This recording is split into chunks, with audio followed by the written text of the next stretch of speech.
Halo teman-teman, kali ini saya akan membahas rangkaian elektronika bagian DC circuit.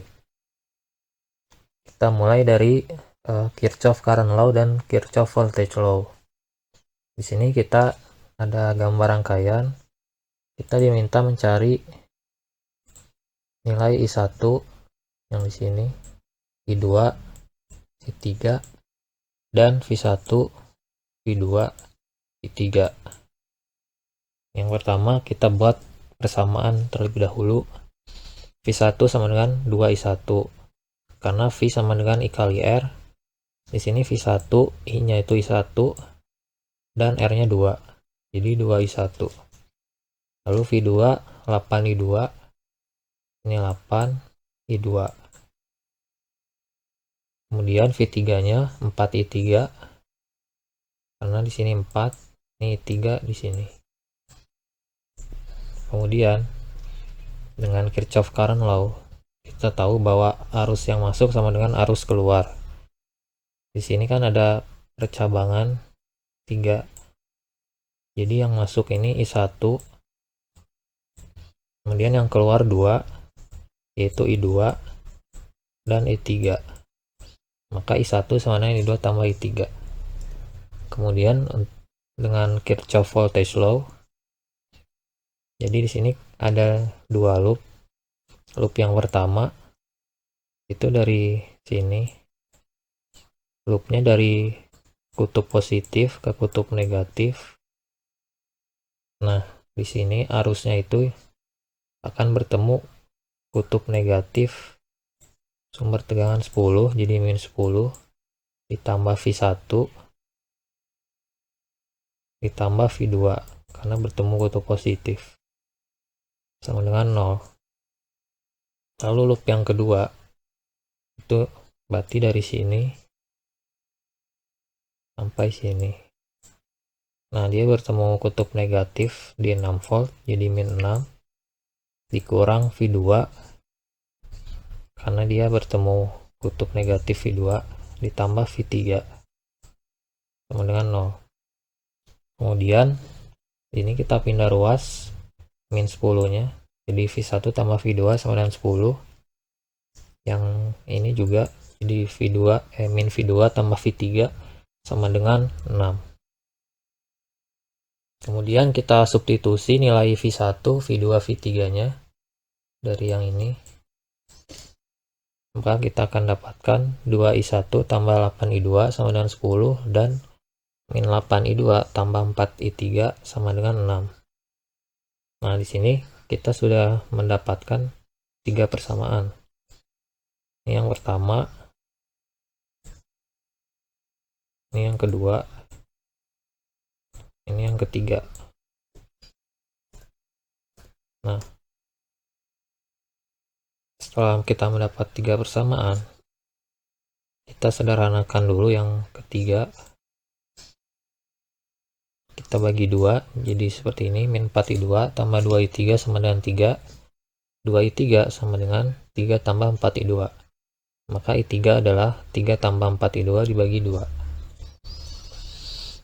Kemudian untuk ini kita sudah dapat I3. Kita masukkan ke persamaan 1. I1 sama dengan I2 tambah I3. I3 kita masukin. Nah, ini kan penjumlahan pecahan. Kita bisa tambahkan ini 2/2. Jadi 2I2 dibagi 2 ditambah 3 plus 4I2/2. 2I2 ditambah 4I2, 6I2 ditambah 3/2. Jadi kita sudah dapat I1. Setelah kita dapat I1, kita masukkan ke persamaan kedua. 2 dikali 6I2 tambah 3/2 tambah 8I2 sama dengan 10. Ini kita coret. 6I2 tambah 3 tambah 8I2 sama dengan 10. Maka 14I2 sama dengan 7. 14I2 sama dengan 7, maka I2 adalah 0,5 ampere. Setelah kita dapat I2, kita bisa cari nilai I3 dengan persamaan yang tadi 3 ditambah 4 I2 dibagi 2. Maka I3 nya adalah 2,5 ampere. Lalu ketika kita sudah dapat I2 dan I3, kita bisa cari I1 pakai persamaan 1. Jadi I2 tambah I3 sama dengan 3 ampere. Jadi kita sudah mendapatkan nilai I1, I2, I3. Kali ini kita mencari V1, V2, dan V3. Jadi kita gunakan persamaan yang di awal tadi. I1, 2I1, V2, 8I2, V3, 4I3. Kita substitusi I1, I2, I3 nya. Maka kita dapatkan V1 6 volt, V2 4 volt, dan V3 10 volt. Kita lanjut ke pembagi tegangan. Nah, jadi resistor yang dipasang seri akan membagi tegangan berdasarkan nilai resistansinya. Di sini ada 4 resistor, maka akan terbagi jadi 4 tegangan pada masing-masing resistornya. Contoh kita mau mencari V3. Maka rumusnya Vn sama dengan V total dikali Rn dibagi sigma Ri. Nah, di sini contoh kita cari V3 dengan V total 16 volt, Rn-nya resistor di V3 adalah 300 dibagi sigma Ri, yaitu total semua resistor yang ada. Maka V3 sama dengan 16 volt dikali 300 dibagi 1,6 ribu, hasilnya 3 volt. Kemudian ada pembagi arus. Di sini resistor yang dipasang paralel akan membagi arus ke setiap resistornya. Di sini ada rumus IR sama dengan I arus masuk dikali hambatan equal dibagi R. Nah, contoh di sini kita cari nilai I1 yang di sini. Nah, arus masuknya 35 ampere dengan R equal kita cari dari R equal 1/1/5 ditambah 1/10 ditambah 1/15. Nanti akan didapat hasilnya adalah 2,72. Nah, untuk R yang di bawah yaitu resistor pada I1. Di sini 5 ohm. Lalu kita 35 dikali 2,72 dibagi 5. Maka I1-nya 19,4 ampere. Kemudian ada Wheatstone bridge, yaitu 4 resistor yang dipasang menjadi seperti ini. Di sini kita harus hitung tegangan keluaran atau Vout yang di tengah, serta nilai resistor R4 yang dibutuhkan untuk menyeimbangkan rangkaian. Nah, jadi di sini rangkaian Wheatstone bridge ini belum seimbang karena masih ada nilai Vout-nya. Wheatstone bridge dikatakan seimbang jika nilai Vout-nya itu 0. Sehingga kita bisa cari dulu tegangan keluarannya. Kita bisa menyederhanakan rangkaiannya terlebih dahulu. Di sini ada 4 resistor. Kita sederhanakan. Nah, di sini 100 volt. Di sini ada VC. Di sini VD. Di sini R1, R2, R3, R4.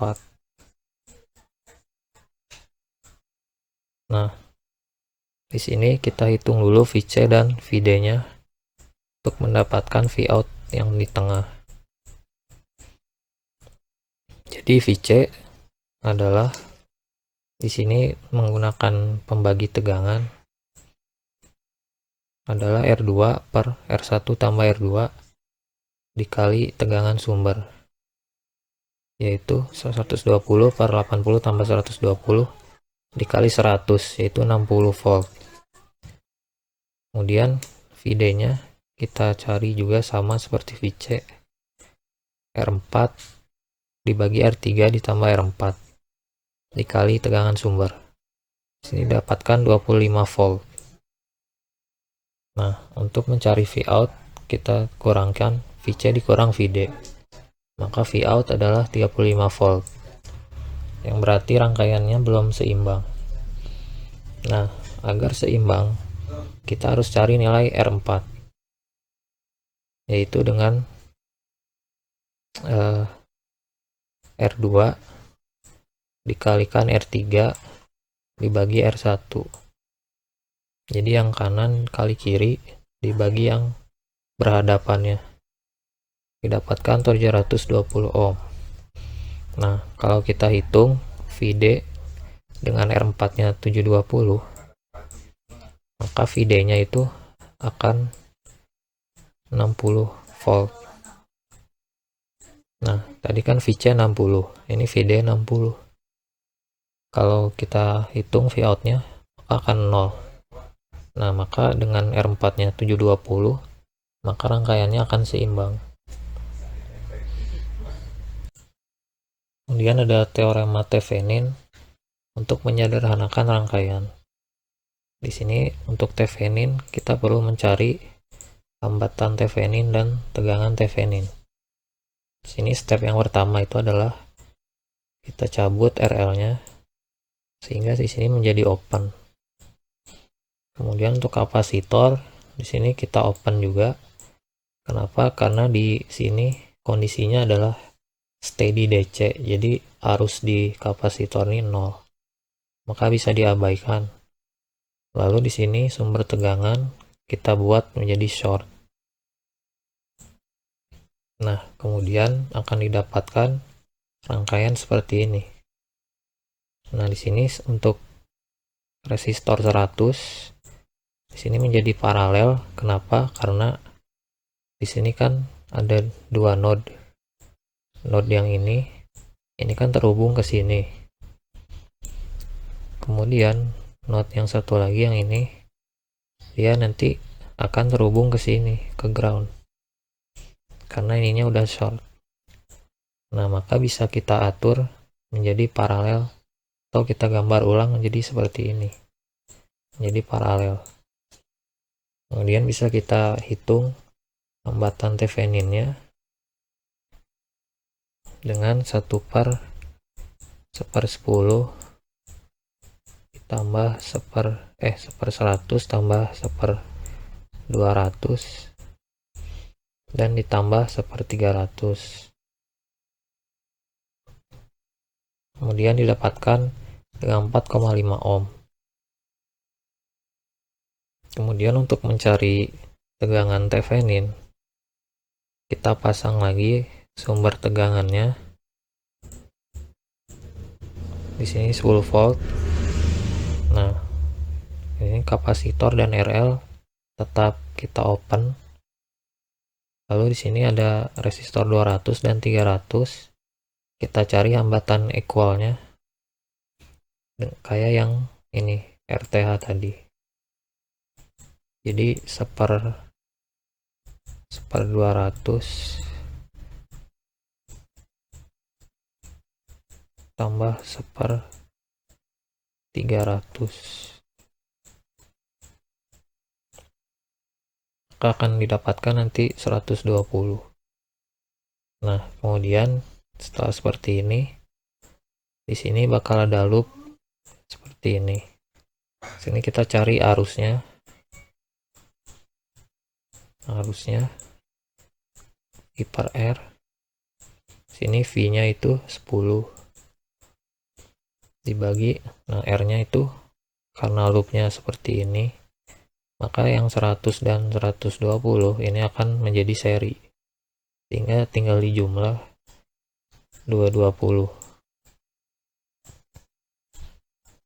Maka arusnya 0,045 ampere. Nah, kemudian kita mencari tegangan Theveninnya, yaitu I kali R. I nya yang itu 0,045. Nah, untuk R nya adalah yang 120, karena V Thevenin itu dia dari RL, yaitu dari bebannya, kan berarti loopnya seperti ini. Nah, berarti dia akan melewati resistor yang 120. Nah, maka V Theveninnya menggunakan 120, maka akan menjadi 5,45 volt.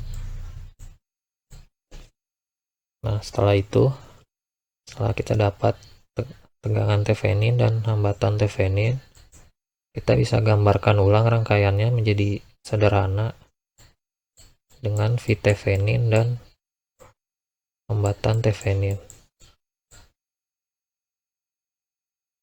Selanjutnya ada teorema Norton. Di sini penyederhanaan juga.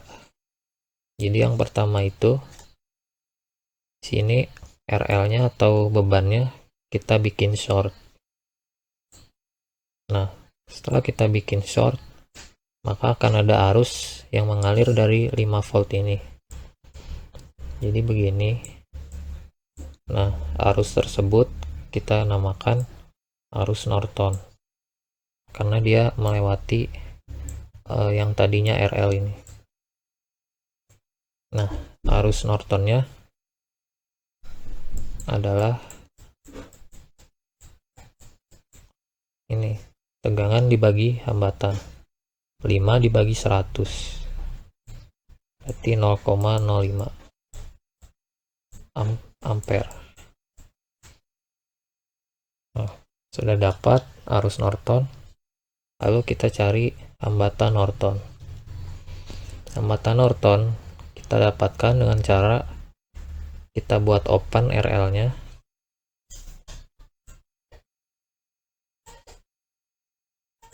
Di sini RL atau bebannya kita open. Kemudian sumber tegangan kita short, dan sumber arus yang ini kita open juga. Maka akan menjadi rangkaian yang seperti ini. Nah, kemudian kita dapatkan loop di sini, karena kan yang tadi yang sumber tegangan dibikin short di sini, maka kita dapat loop di sini. Nah, di sini hambatan Nortonnya kan dari RL, maka dari sini ke sini dari beban, jadi dia melewati resistor yang 100 ohm, maka hambatan Nortonnya 100 ohm. Nah, hasil akhirnya jadi seperti ini. Arusnya yang tadi 0,05 ampere, 50 mA, dan hambatan Nortonnya yang 100 ohm dengan R load-nya atau bebannya 50 ohm. Sekian dari saya, terima kasih.